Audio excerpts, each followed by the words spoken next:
day to everyone. The Missionary Sisters of Mary, Indigenous Peoples Ministry, in the midst of the challenging situation in our world today, continue to serve to our Lumad brothers and sisters through formal education. I am Sister Raquel Labueva, MSM, Coordinator of the MSM Indigenous Peoples Ministry. Our apostolate focused on the education of the IP children from kindergarten to grade 6. The official name of the school is Sacred Heart School of Butuan Incorporated, Extension School, Indigenous Community of Tagpaliko Branch, located in Purok 10, Tagpaliko, Santo Niño, Bayugan City, Agusan del Sur, Philippines. It is 43 km from the highway of Bayugan City, and the means of transportation at the moment is through motorcycle with wings. We called it habal-habal. This school has been existing for 24 years. Thanks be to God. One of our mission is to mold the Lumad children for a better future rooted in indigenous people's history, culture, belief, and tradition. Before, most of the graduates did not continue to the secondary education because the family cannot afford to send them to the higher education, and the school for high school are found in the municipalities or city only, and there's no means of transportation. They will walk more or less 8 hours in going to the poblacion or municipal. It was really the struggle of the IP families. But today, because of the development, 4 years ago, the government built and opened a junior high school in the barangay nearer to the IP community, which made them accessible. For now, they have the opportunity to continue their secondary education. But even though life in the community before was so difficult, we are very proud because there are 8 who are already professionals, and most of them are teachers. This becomes possible because of God's providence through His instrument. Last school year until now is a challenging year due to the COVID-19 pandemic. The new normal education, which is modular distance modality of learning, is a very difficult experience of the parents, learners, and the teachers. Especially most of the parents are only in elementary level and other has no education at all. But still, they wanted to pursue the education of their children. With this, the Missionary Sisters of Mary supports the desire of the IP families for education. Magkaw masimita tibo ang akong pangalan, Arjus Tumambad. Akong edad, 6. Ako usa ka batang lumad nga nag-iskala. Niining eskwelahan. Daghang salamat. Magdo nuido itatibo. Good day to all of us. I'm Sheremy Tana, currently grade 10 student at Father Saturnino Orius College of Sibaga. I graduated elementary at Sacred Heart School of Butuan Incorporated, Extension School, Indigenous Community of Tagpaliko Branch.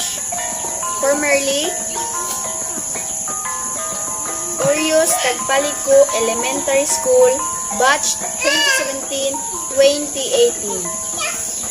My father is one of the leader in our community, in Manobo, Dato, Manigaon. I'm very thankful that I'm one of the scholar of Missionary Sisters of Mary. Tungod kay kung wala sila, dili ako makahuman sa elementary ug dili ako magkatungtong sa high school. Bisan tuod layo sa lungsod, naningkamot mi nga eskwela. Bisan ug layo ang among Pinoy-anan sa maong eskwelahan, naningkamot mi aron kami magkahuman, aron kami makatabang sa among pamilya ug sa katilingban, ug sa tanang nagtabang sa Missionary Sisters of Mary. Thank you so much for all your supports. Thank you. Hey, good day. I'm Rona Jane Pardillo. I live here in Tagpalico, Santo Niño, Bayugan City. I would love to share to you that I am honored to be one of the scholar of the Missionary Sisters of Mary since I was elementary in their school. Their generous support helped me to fulfill a lifelong dream. Fortunately, with the guidance of our Almighty Father and with the help of the Missionary Sisters of Mary, I graduated Bachelor in Industrial Arts Education at Caraga State University, Cabadbaran, batch 2015-2016. My educational pursuits would not have been possible without their generous support and love. Thank you for enabling me to reach my fullest personal and professional potential. And now, I am giving back their kindness and with all the privileges that I received from the sisters, I would like to share my knowledge to the Lumad children to help them fulfill their dreams.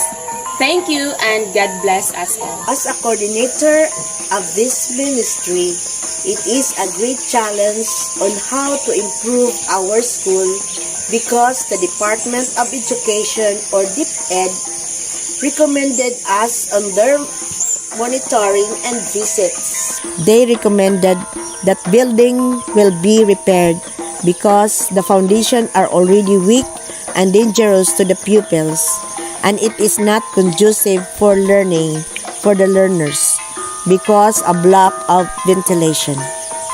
It is my great desire to do what is recommended by the DepEd, but we don't have the budget at this time, and we are still in the pandemic situation.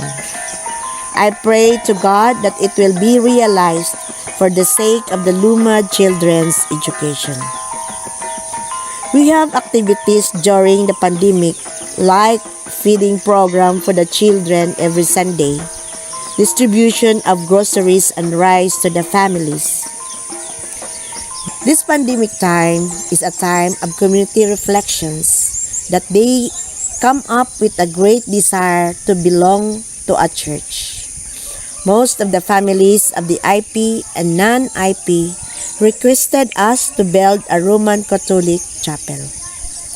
With the permission of the parish priest, we organized seminars and they also organized themselves to build a chapel. The chapel has been started with the support of the parish and individual donors. In behalf of the Missionary Sisters of Mary and the IP community, we sincerely acknowledge your support through scholarship grants, financial support, in-kind, moral, and spiritual support. With grateful heart, thank you so much. May the Almighty God bless us more as we continue our mission in helping the less fortunate.